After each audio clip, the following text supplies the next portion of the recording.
Assalamualaikum warahmatullahi wabarakatuh. Perkenalkan, nama saya Joshua Ritonga dengan NIM 0605 1282 025041. Di sini saya akan menjelaskan materi tentang sejarah lahirnya Pancasila. Adapun tujuan pembelajaran hari ini, yang pertama, setelah membaca literatur, peserta didik dapat menjelaskan sejarah lahirnya Pancasila. Yang kedua, setelah menyimak penjelasan guru, peserta didik dapat mengurutkan tahapan-tahapan lahirnya sejarah Pancasila. Dan yang ketiga, setelah menonton video pembelajaran, peserta didik dapat menyimpulkan sejarah lahirnya Pancasila. Baiklah, mari kita ke video pembelajaran.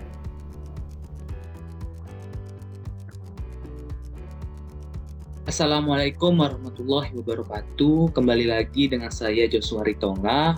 Baik, di sini saya akan menjelaskan atau melanjutkan materi terkait tentang perumusan Pancasila. Yang pertama, kita akan memasuki materi tentang diskusi perumusan Pancasila. BPUPKI membentuk sebuah panitia kecil. Panitia ini biasa disebut dengan Panitia 9, yang dimana tujuannya untuk merumuskan kembali Pancasila sebagai dasar negara berdasarkan pidato Bapak Insinyur Soekarno pada tanggal 1 Juni 1945. Teman-teman dapat melihat di gambar ini bahwa ini merupakan foto-foto dari Panitia 9, yang dimana Panitia 9 ini diketuai oleh Bapak Insinyur Soekarno dan wakilnya Bapak Muhammad Hatta, serta anggota-anggota 7 lainnya.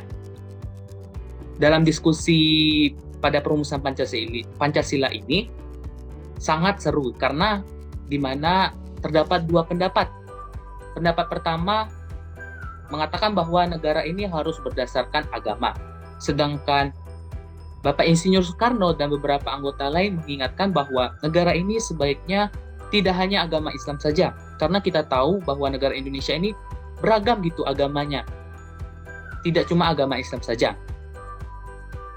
Karena Bapak Insinyur Soekarno khawatir itu akan membuat penganut agama lain itu menjadi tersinggung gitu.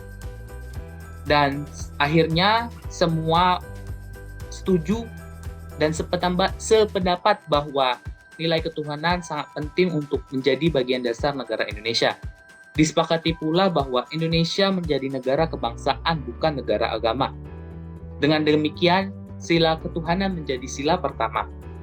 Selanjutnya ada kesepakatan Piagam Jakarta. Musyawarah yang pertama itu dilanjutkan pada tanggal 22 Juni 1945, yang dimana Panitia 9 perlu menyepakati urutan dan rumusan dari 5 sila. Yang mana semula pada pidato Bapak Insinyur Soekarno mengusulkan sila kebangsaan pada sila pertama, sila kemanusiaan pada sila kedua, sila demokrasi sila ketiga, kesejahteraan menjadi sila keempat, dan ketuhanan menjadi sila kelima. Panitia 9 sepakat merubah urutan itu dan membuat rumusannya. Rumusannya itu menjadi yang pertama, ketuhanan dijadikan sila pertama, kemanusiaan tetap menjadi sila yang kedua, persatuan yang mencakup kebangsaan menjadi sila ketiga, kerakyatan yang mencakup musyawarah atau demokrasi menjadi sila keempat, dan keadilan menjadi sila kelima. Mungkin teman-teman bisa melihat gambar ini bahwa ini merupakan Piagam Jakarta yang ditandatangani dan disepakati di Jakarta 22 Juni 1945.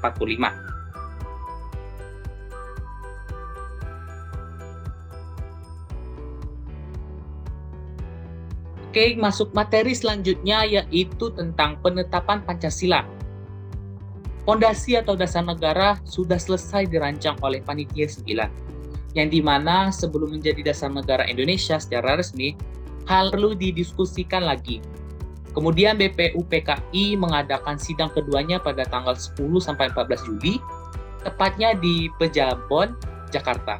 Sidang kali ini membahas tentang rancangan dasar hukum tertulis, yang dimana hasilnya akan dijadikan Undang-Undang Dasar Negara Indonesia yang hendak didirikan. Setelah akhirnya bersidang BPUPKI, seluruh anggota BPUPKI setuju terhadap naskah pembukaan rancangan dasar hukum tertulis tersebut.